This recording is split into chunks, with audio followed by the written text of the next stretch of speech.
Flower नहीं, fire है रेखा गुप्ता जी। नमस्कार दोस्तों, मेरा नाम है गोपाल और आप देख रहे हो द सेकंड ओपिनियन। दोस्तों, वीडियो की तरफ बढ़ने से पहले प्लीज़ मेरे चैनल को लाइक, शेयर और सब्सक्राइब करिएगा। और प्लीज़ एक लाइक तो आप कर ही सकते हैं, जिससे मेरी वीडियो की रीच बढ़े। दोस्तों, कल आपने देखा होगा कि दिल्ली के chief minister the Rekha Gupta will be the fourth woman chief minister of Delhi. इससे पहले first woman chief minister Sushma Swaraj ji बने थे, जो भी बीजेपी ने दी थी। अब दोस्तों, रेखा गुप्ता जी को चीफ मिनिस्टर बनाने के पीछे क्या कहानी हो सकती है, इसके बारे में अपन डिस्कशन करेंगे, एनालिसिस करने की कोशिश करेंगे। दोस्तों, आपको पता होगा लिब्रांडो मीडिया जो रेखा गुप्ता जी के पुराने ट्वीट्स निकाल के अभी मीडिया के सामने चला रहे हैं या फिर लोगों के सामने चला रहे हैं और बोल रहे हैं कि रेखा गुप्ता जी के ट्वीट्स देखिए कि इस तरह की चीफ मिनिस्टर दिल्ली को चाहिए। तो उसमें का एक ट्वीट आपको मैं सुनाना चाहूंगा कि अरविंद केजरीवाल जी की जो आदत है कि कागज आपके सामने लहराएंगे लेकिन उसमें से कोई सबूत नहीं देंगे, सिर्फ दूसरों के ऊपर इल्जाम लगाएंगे, दूसरे के ऊपर एक्विजिशंस लगाएंगे, ये भ्रष्टाचारी है, सेकंड भ्रष्टाचारी है, कांग्रेस तो ऐसी है, कांग्रेस तो वैसी है, और दूसरे दिन कांग्रेस की ही झूठी ताली का खाना खा के जाएंगे। तो इस तरह की केजरीवाल की जो नियत थी, उस नियत पे करारा तमाचा रेखा गुप्ता जी है। तो रेखा गुप्ता जी का एक ट्वीट, आप ट्वीट्स तो बहुत सारे वायरल हो रहे, तो उसमें का एक ट्वीट आपने देखा होगा या फिर सुना होगा किसी से कि Arvind Kejriwal don't celebrate his birthday. Arvind Kejriwal ji अपना बर्थडे क्यों सेलिब्रेट नहीं करते? क्योंकि वो अपने मम्मी से पूछते कि घटना का सबूत दो। तो इट्स अ ह्यूमरस, तो आप इसे जोक कहिए या फिर कुछ भी कहिए, बट ये अश्लीलता तो नहीं है, ठीक है। तो ह्यूमरस आप किसी पे भी हो सकते हो, प्रोवाइडेड ये अश्लीलता रहा हो और आप किसी की भावनाओं को दुखी ना करें।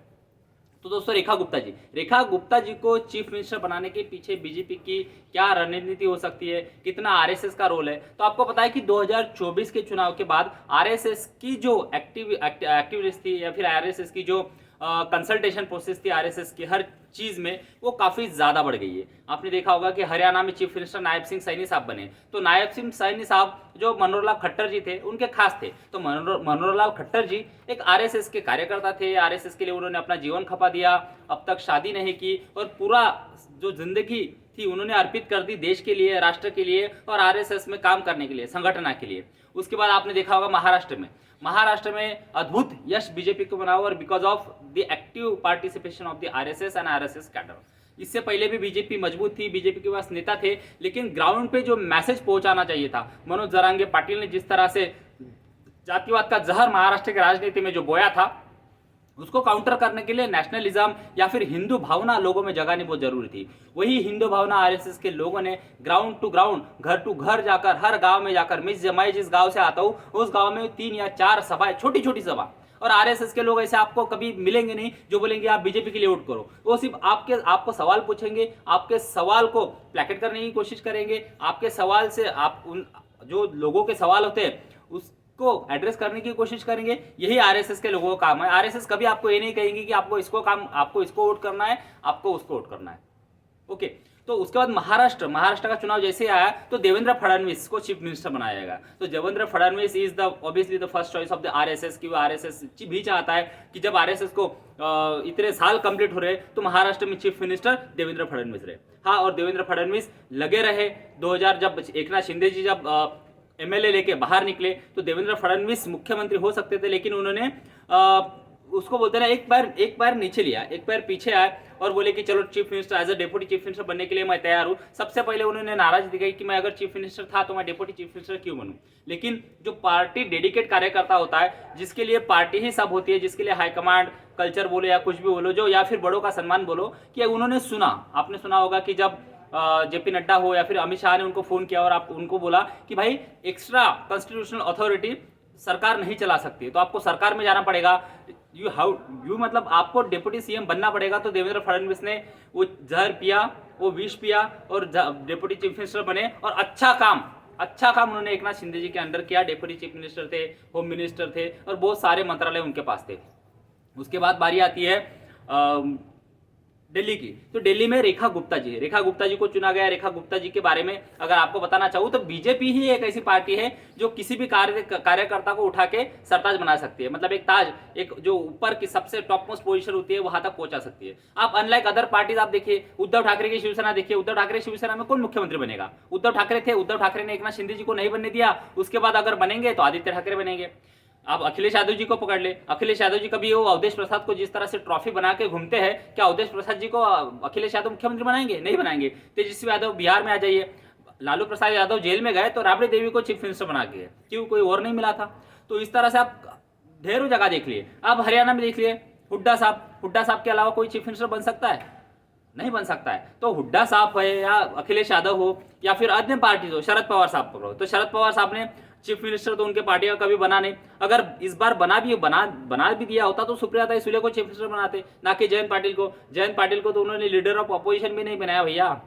और जब अजित पवार ये जब 2019 में देवेंद्र फडणवीस के साथ शपथ लेने गए, तब जयंत पाटिल को लगा कि अब अजित पवार को मतलब वो पोजीशन नहीं मिलेगी डेप्यूटी चीफ मिनिस्टर की। लेकिन जब अजित पवार वापस आए तो भी अजित पवार को डेप्यूटी चीफ मिनिस्टर पवार साहब ने बनाया, ना कि जयंत पाटिल को।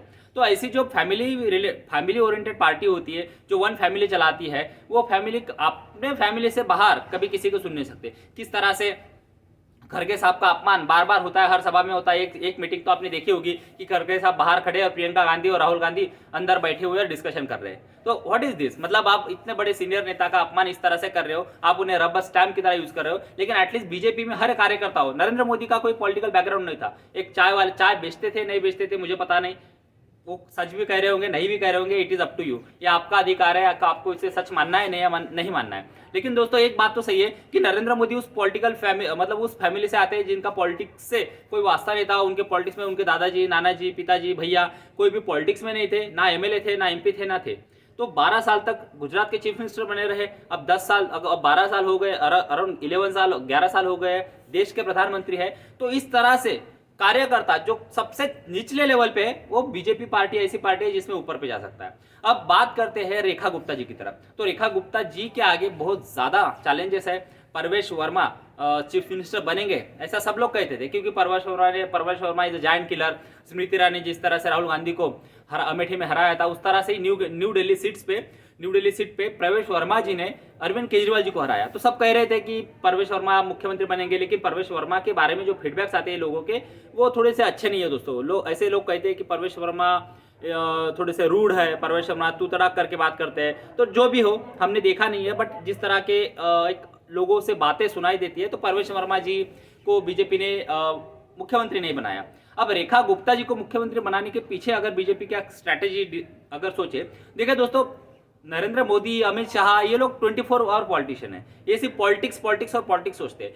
हर चीज से उन्हें मैसेज देना होता है। अब आप सोचोगे कि यार महिला मुख्यमंत्री, देखो बीजेपी की एनडीए की अराउंड 21 राज्यों में सरकार है और एक भी महिला मुख्यमंत्री नहीं है। आप राजस्थान में देख लिए तो मीरा कुमारी को उन्होंने डेप्यूटी चीफ मिनिस्टर बनाया है, क्योंकि वसुंधरा राजे इनका बहुत ज़्यादा उनको विरोध था, इसलिए वो चीफ मिनिस्टर नहीं बन पाई।